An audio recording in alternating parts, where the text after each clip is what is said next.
What's good, everybody? Good morning. The Hyperfunctioning Griefer is a new archetype that I will refine by combining it with two further archetypes, with the archetype of the Empath as well as with the archetype of the Intuitive Introvert. But let me first introduce the video.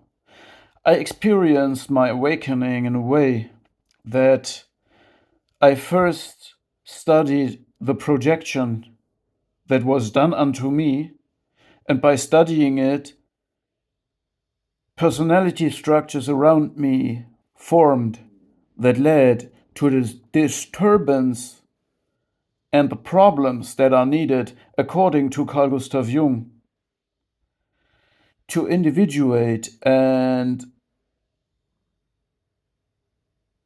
transform yourself personally.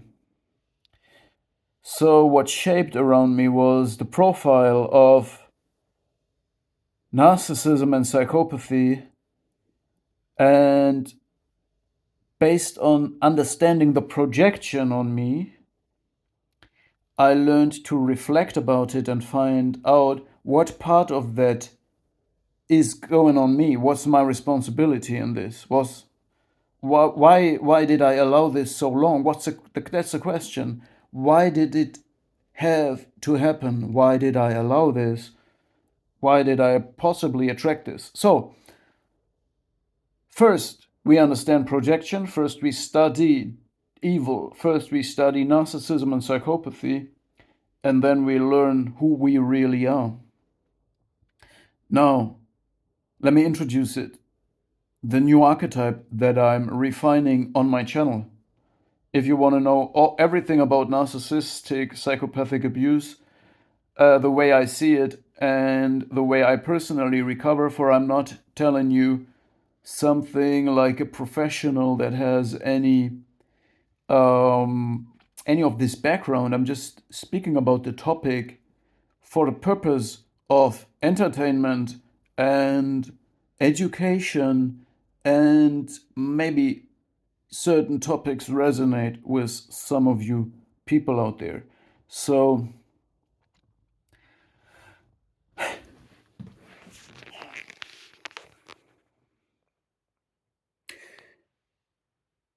let me start and frame it this way. The intuitive introvert is an archetype shaped and coined, the term is coined by Carl Gustav Jung. By the way, Carl Gustav Jung and Sigmund Freud are descendants of Friedrich Nietzsche. Friedrich Nietzsche was philologist, poet, psychologist, and philosopher all at the same time. He was a proto-psychologist. From this impactful person, the first psychologists arose, people like Sigmund Freud, who is extroverted, and Carl Gustav Jung, who is introverted. So Carl Gustav Jung coined the phrase intuitive introvert. An intuitive introvert is a person who receives images from the collective subconsciousness in form of symbols and mythical archetypes. So when you want to understand the world and experience of the intuitive introvert, you must study mythology, fairy tales, generally,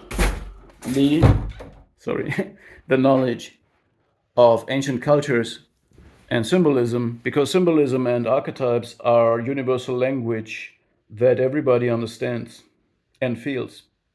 And the intuitive introvert has access to the concept that also has been shaped by Carl Gustav Jung, the collective subconsciousness, which is a subconscious kind of memory of the species. The life and meaning and self-understanding, as well as understanding of the world of the intuitive introvert, only makes sense related to these visions and images they receive in the form of dreams at night or at day, and the poetic inspiration for their life.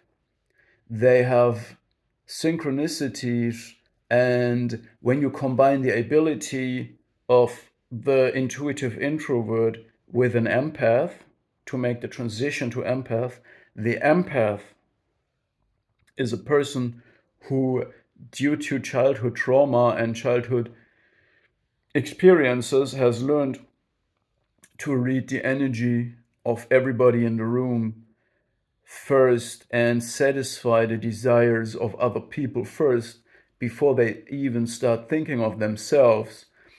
They have learned to please everybody because they have the false assumption that if everybody is satisfied, everybody is happy, then there is harmony that they then can enjoy as well.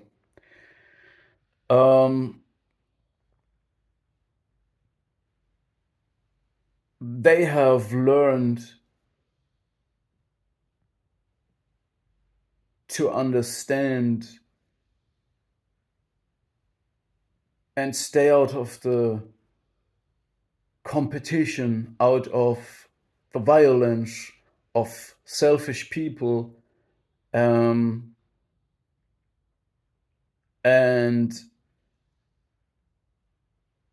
they feel the emotions of others.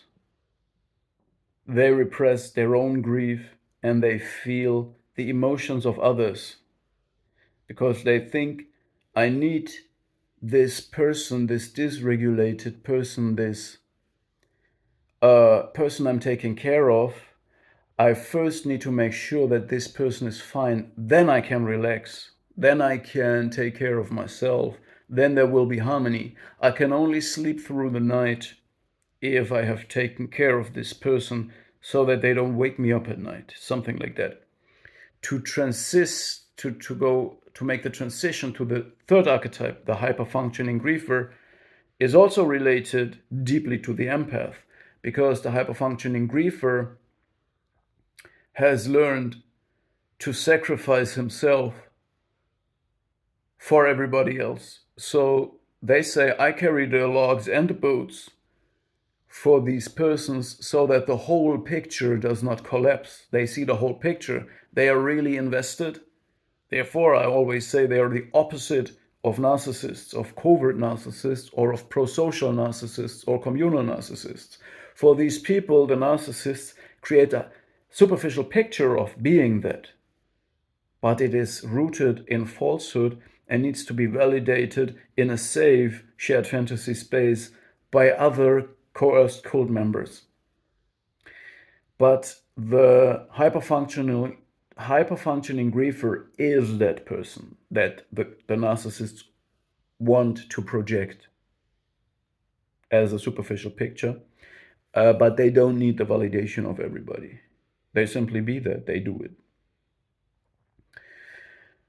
So the hyperfunctioning griefer represses his grief and functions, and if somebody lets slip of responsibility, accountability, he jumps in and overtakes without extracting the recognition for it. All right, just doing it. So other people reap the reward. The psychopath jumps in and frames it in a way as if they have something to do with the performance the hyperfunctioning griefer provides. So the hyperfunctioning griefer is crying for abuse just like the empath, because they provide people with unconditional performance, because they have this they have a internalized moral core. They have a real moral core. They have a real identity core that does not need this external validation or external rules. They are simply good people and accountable people and performing people because that's what they are, right? They don't need the external consciousness like police, laws, rules. External rules is an externalized form of consciousness that controls people who can't control themselves. You know, the hyperfunctioning griefer and the empath does not need that. They have a so strong moral core. The moral core actually is the guiding and organizing principle of their personality. All right, so we have the empath in the middle that holds together the intuitive introvert and the hyperfunctioning griefer. They are interconnected.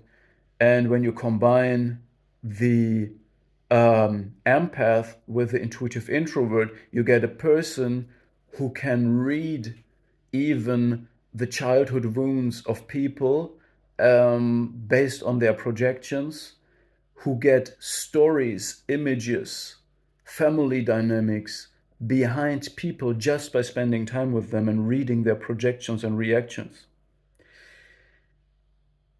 And when you combine this with a hyper-functioning griefer, you get a person that is specialized in surviving in any environment, but sacrificing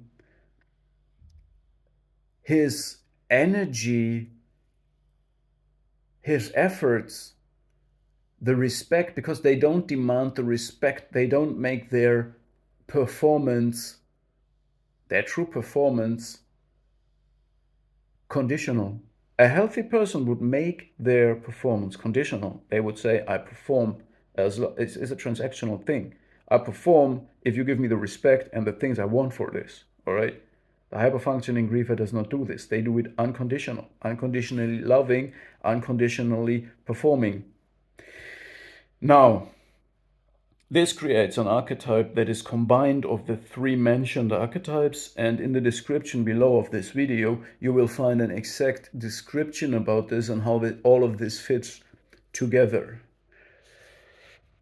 All right, thank you for listening and stay tuned. In the future we might expand on the model of that we first understand the projection, we first study evil, narcissism, psychopathy, and how it all works together. We first understand the projection, and then we reflect on this projection. And this is a process that boosts itself. So first you understand narcissism and psychopathy, then you understand more of who you are. Then you expand on this archetype that you are, and based on that you again understand more in the projective field of these dysfunctional people who are actually, and this is my revelation now that I will share with you before the video ends, I will wrap it up now. A normal person is human and then has a shadow that is showing some vulnerabilities and compulsive behaviors. A person with a personality disorder like narcissism or psychopathy, whether subclinical or not, dark dryad people, they are governed by their shadow and compulsions, and there is very little or no human traits. So they are their shadow and their compulsion. Therefore, the safe, shared, cult-like fantasy space is needed to coerce this self-concept rooted in falsehood. And the external validation is needed. The desperate need to maintain all these lies. It consumes a lot of energy. A healthy person, or let's say a healed empath, a healed intuitive introvert, a healed hyperfunctioning griefer has to learn many things. And when they have done the work, they cannot be gaslit anymore or provide these parasites with their identity and unconditional performance, because a person who knows what they are cannot be fooled, okay? You only can be gaslit and kind of, they can only play their games with you as long as you're just a little bit insecure about who you are and what your identity is. Nobody can take your identity, but only if you know how to create, the intuitive introvert needs to understand symbols and archetypes to not lose himself in this world. The empath needs to create boundaries to not parent grown-up people who are parasitic. They don't deserve your empathy. And the hyperfunctioning griefer must learn to have a presence instead of a performance as core of his self-worth. Presence, just presence. The hyperfunctioning griefer must learn to live in a feeling of safety without being hyper functioning and performing. So, if this resonates with you, please feel free to comment, subscribe to my channel, and binge the content. See you in the next video.